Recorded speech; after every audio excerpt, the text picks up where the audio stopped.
चिन्हावर लढायला मिळावी, त्यांचा जसा आग्रह आहे तसा आमचाही आग्रह आहे. मी काय सांगितलं आपल्याला, अंतिम निर्णय या तीन मुख्य पक्षातला शिवसेना, भारतीय जनता पक्ष आणि राष्ट्रवादी काँग्रेस पक्ष. हे बघा, भारतीय जनता पक्षाचे नेते त्यांची आग्रही भूमिका मांडणार, शिवसेनेचे नेते आम्ही आमची आग्रही भूमिका मांडणार. अंतिम निर्णय महाराष्ट्रात कोण घेणार आहे? माननीय शिंदे साहेब, फडणवीस साहेब आणि दादा. हे तिघ जण बसून ठरवतील ना. आम्ही पहिल्या दिवशीपासून सांगतोय, हे आमचे तीन नेते जो फॉर्म्युला ठरवतील, संख्येचा ठरवतील, जागेंचा ठरवतील, त्या बाबतीत हे तिघ जण जो निर्णय घेतील तो आमच्या तिन्ही पक्षांना मान्य असेल. सर, एक दुसरं की भाजपची पहिली यादी आल्यानंतर उद्धव ठाकरेंनी काल टीका केली. ते म्हणाले की नितीन गडकरींना तिकीट नाही मिळालंय. त्याचसोबत कृपाशंकर सिंग ज्यांच्यावर अनेक प्रकारचे आरोप होते, अशा व्यक्तीला जौनपूरमधनं तिकीट दिलंय. या संदर्भात तुमची काय प्रतिक्रिया? भारतीय जनता पक्षामध्ये कुणाला उमेदवारी द्यावी हा त्या पक्षाच्या मोठ्या नेत्यांचा अधिकार आहे. त्यांच्या पक्षामध्ये डोकावून बघायची दुसऱ्या पक्षाच्या नेत्यांना काय आवश्यकता आहे? तुम्ही तुमचं बघा ना. म्हणा, तुमच्या पक्षामध्ये तुम्ही 48 पैकी किती जागा लढणार? आता बघा, ते सांगतायत गडकरी साहेबांना अजून तिकीट जाहीर झालं नाही आणि अमुक माणसांना जाहीर झालं. अहो, एका गोष्टीचा माध्यमांनी पण विचार करा. आम्ही काल बघितलं, लोकसभेच्या जागांची चर्चा करण्यासाठी नाना पटोले आणि जितेंद्र आव्हाड उद्धव ठाकरे साहेबांना भेटायला गेले. अहो, याच्यापूर्वी जो पक्षाचा केंद्रातला मोठा नेता असायचा, म्हणजे जेव्हा महायुती होती तेव्हा मग अडवाणी साहेब असतील किंवा केंद्रातले दिल्लीतले जे राष्ट्रीय अध्यक्ष असतील ते यायचे मातोश्रीवर चर्चा करायला जागा वाटपाची. आता कोण जाते? नाना पटोले आणि जितेंद्र आव्हाड. म्हणजे बघा, जे दिल्लीचं मोठं नेतृत्व महायुती असताना, शिवसेना, भारतीय जनता पक्ष, वंदनीय बाळासाहेब ठाकरे साहेब असताना दिल्लीचे मोठे नेते यायचे मातोश्रीवर चर्चा करायला. आता नाना पटोलेंच्या सारखे आणि जितेंद्र आव्हाडांच्या सारखे राज्यातले नेते जातात ह्यांच्याशी चर्चा करायला. म्हणजे आता ह्यांनी स्वतःचा विचार केला पाहिजे की आपण कुठं आहोत, आपल्याशी चर्चा करायला कुणाला पाठवलं जातंय हे पहिलं बघा. ह्याचं पहिलं उत्तर द्या आणि मग राष्ट्रीय पक्ष जो आहे, माननीय अमित शाह साहेबांच्या नेतृत्वाखाली, जे.पी. नड्डा साहेबांच्या नेतृत्वाखाली आणि माननीय पंतप्रधान नरेंद्र मोदी साहेबांच्या नेतृत्वाखाली जो भारतीय जनता पक्ष महायुती म्हणून 400 पार या जागा जिंकायसाठी आता तयारीला लागलाय, त्यांच्या बाबतीत ज्यांच्याशी अशा पद्धतीनं जे काही राज्यातले नेते फक्त येतात बोलायला, ह्यांनी स्वतःचा विचार करा आणि मग मोठ्या पक्षांबद्दल बोला. ज्या पद्धतीने महायुती ही 400 पारच्या घोषणा देते, तर दुसरीकडे त्यावरती उद्धव ठाकरे म्हणतायत की अबकी बार भाजप तडीपार, याकडे आपण कसं पाहता? किती माणसं समोर असताना भाषण केलं ते पण जरा दाखवा ना.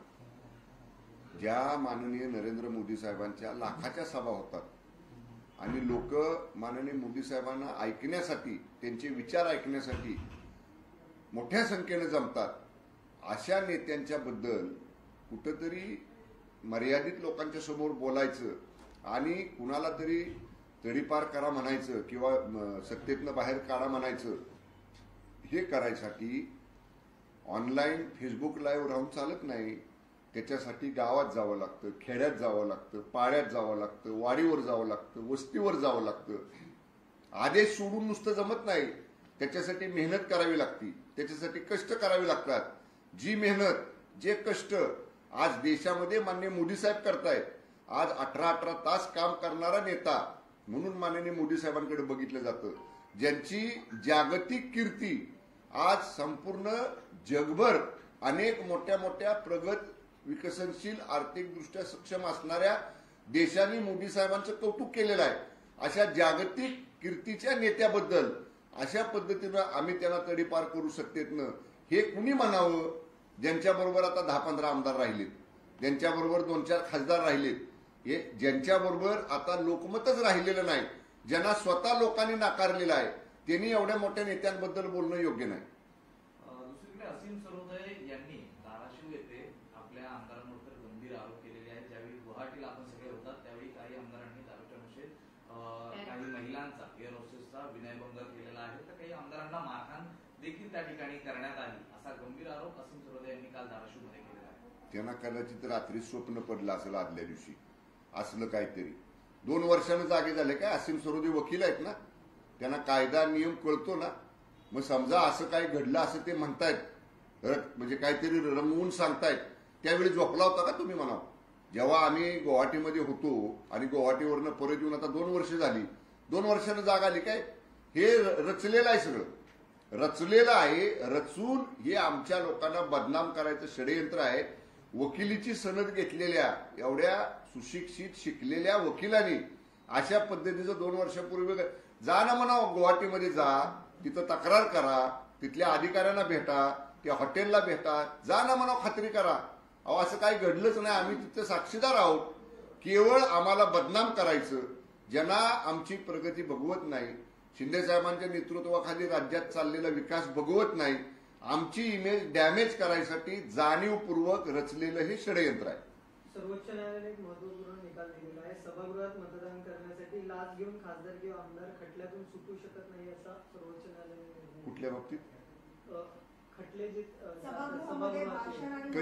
कधी निकाल दिला मला माहित नाही. मला बघावं लागेल जजमेंट काय आहे ते, कारण माननीय सर्वोच्च न्यायालयाच्या निकालाच्या बाबतीत जोपर्यंत निकालाची प्रत हातात येत नाही, त्याच्यामध्ये वर्डिंग काय आहे, शब्दरचना काय आहे, हे पूर्ण वाचून समजून घेतल्याशिवाय त्याच्यावर भाष्य करणं योग्य नाही.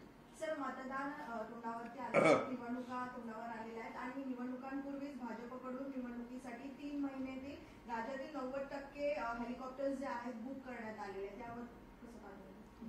प्रत्येक पक्षाची तयारी असते.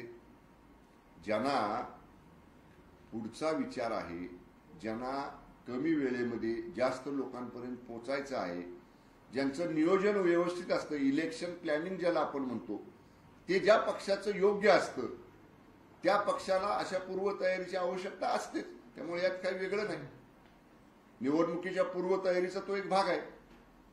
Okay, thank you. सर, काल आर्थिक मातंग समाजाच्या आपण स्थापना म्हणजे एकूणच घोषणा केलेली आहे मुख्यमंत्र्यांच्या माध्यमातून, नेमकं ही कशा पद्धतीने लाभदायक ठरणार आहे? काय आहे, गेल्या 1 वर्षभरापूर्वी आझाद मैदानावरती महाराष्ट्रातल्या सकल मातंग समाजाचा एक मोठा मोर्चा आलेला होता. त्यावेळी अधिवेशन चालू होतं आणि माननीय मुख्यमंत्री एकनाथजी शिंदे साहेबांनी त्यांच्या वतीनं मला त्या मोर्चाला भेटण्यासाठी आझाद मैदानावर पाठवलं. मी त्याला भेटलो आणि अधिवेशन संपल्यानंतर माननीय मुख्यमंत्र्यांच्या अध्यक्षतेखाली सकल मातंग समाजाच्या अनेक दिवसाच्या ज्या प्रलंबित मागण्या होत्या त्या संदर्भामध्ये एक बैठक झाली आणि त्या बैठकीमध्ये माननीय मुख्यमंत्री महोदयांनी काही आदेश दिले, काही निर्णय घेतले. त्या निर्णयांची अंमलबजावणी करण्याची जबाबदारी मंत्री म्हणून माननीय मुख्यमंत्री महोदयांनी माझ्याकडे सोपवली. आणि त्यातली एक प्रमुख मागणी होती, सारथी जसं आहे, बार्टी जसं आहे, त्या धर्तीवरती सकल मातंग समाजाच्या लोकांना, तरुणांच्या प्रशिक्षणासाठी, स्पर्धा परीक्षांच्या प्रवेशासाठी किंवा या सगळ्या अनुषंगानं एक आरटीची संस्था सकल मातंग समाजाची स्थापन करावी, ही त्यांची मागणी होती. त्याबाबतची फाईल ही तयार झाली होती आणि माननीय मुख्यमंत्री महोदयांनी त्याच्यावरती मान्यता दिली आणि त्या आरटीची स्थापना झाली. जसं सारथी आहे, बार्टी आहे, त्या धर्तीवरती आरटीची स्थापना झालेली आहे. आणि त्यासाठी ज्या सकल मातंग समाजाची सगळ्यात मोठी मागणी होती, त्यांच्या समाजातल्या तरुणांच्यासाठी, सुशिक्षित मुलांच्यासाठी, त्यासाठी 2 दिवसापूर्वी अधिवेशनाच्या शेवटच्या दिवशी सकल मातंग समाजाच्या एका मोठ्या शिष्टमंडळानं याच बंगल्यामध्ये माननीय मुख्यमंत्री एकनाथजी शिंदे साहेबांचा सत्कार केला आणि सकल मातंग समाज शिंदे साहेबांच्या पाठीशी उभा राहील संपूर्ण महाराष्ट्रातला, अशी ग्वाही त्या कार्यक्रमामध्ये सकल मातंग समाजाने माननीय शिंदे साहेबांना दिलेली आहे. सर, तुम्ही एकीकडे उबाठा गटावर टीका करता, पण दुसरीकडे तुमच्या पक्षातले काही इच्छुक लोक आहेत जे आता भाजपवर टीका करायला लागले. आनंदराव अडसूळ असेल, रामदास कदम असेल, जागा वाटपांवरून यांनी सुद्धा कुठेतरी भाजपवर टीका करायला सुरुवात केली. त्याला टीका म्हणता येणार नाही. मी मगाशी सांगितलं की प्रत्येक पक्षामध्ये कुठली जागा कुणाला मिळावी, का मिळावी, याच्यासाठी चर्चा सुरू असतात. त्यामुळं जागा मागणं, जागेसाठी आग्रही राहणं, आमची जागा ती कशी योग्य आहे हे प्रभावीपणे मानणं, याला टीका म्हणता येणार नाही. ही चर्चा जागा वाटप अंतिम होईपर्यंत, आदल्या दिवशीपर्यंत चालते. पण जेव्हा केव्हा आमचे मोठे नेते, वरिष्ठ नेते एकत्र बसतात, तेव्हा या सगळ्या चर्चांवरती समाधानकारक तोडगा निघतो आणि ज्या काही चर्चा पाठीमागे झालेल्या असतात त्याच्यावर पडदा टाकून जो निर्णय झालाय तो यशस्वी करायसाठी आम्ही सगळे कामाला लागतो.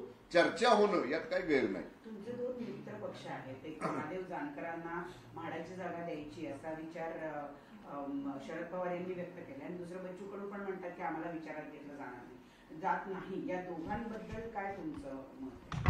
बघा, मी मगाशी पण सांगितलं, आमची महायुती आहे. त्या महायुतीमध्ये 3 प्रमुख पक्ष आहेत, शिवसेना, भारतीय जनता पक्ष आणि राष्ट्रवादी काँग्रेस पक्ष. इतर 8-9 आमचे इतर सहयोगी मित्र पक्ष आहेत. जेव्हा राज्याच्या समन्वय समितीची महायुती म्हणून बैठक बसते तेव्हा या सगळ्या समन्वय समितीमध्ये असणाऱ्या महायुतीतल्या सगळ्या घटक पक्षांना चर्चेला बोलवलं जातं, त्यांच्याशी चर्चा केली जाते आणि त्यांच्याबरोबर विचार विनिमय करून त्यांच्याशी चर्चा करूनच निर्णय घेतला जातो.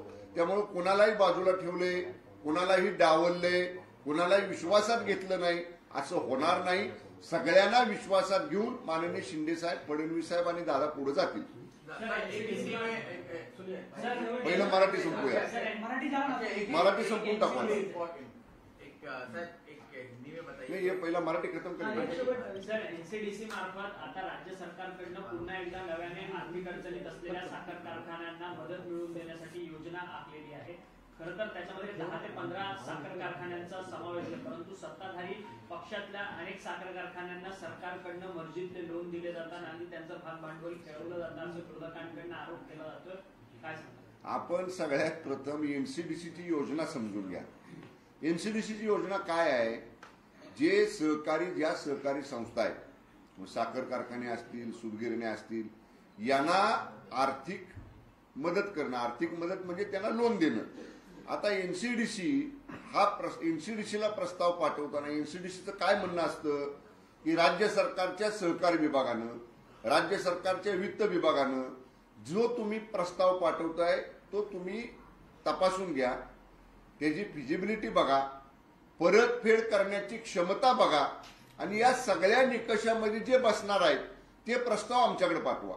आता एनसीडीसीकडे आम्ही प्रस्ताव सगळे तपासून पाठवल्यानंतर सुद्धा केंद्रातल्या एनसीडीसीची वेगळी यंत्रणा आहे, ते वेगळ्या पद्धतीने त्याची स्क्रुटिनी करतात. फिजिबल म्हणजे फायनान्शियल फिजिबिलिटी बघतात, त्यांचं प्रॉपर्टी किती आहे ते बघतात. हे सगळं बघून घेतलेला निर्णय आहे. आता याला सुद्धा जर तुम्ही म्हणाल की राजकीय आहे, असं नाही ना. ज्यांचे त्या निकषामध्ये प्रस्ताव बसले ते प्रस्ताव आम्ही शिफारस करून पाठवले.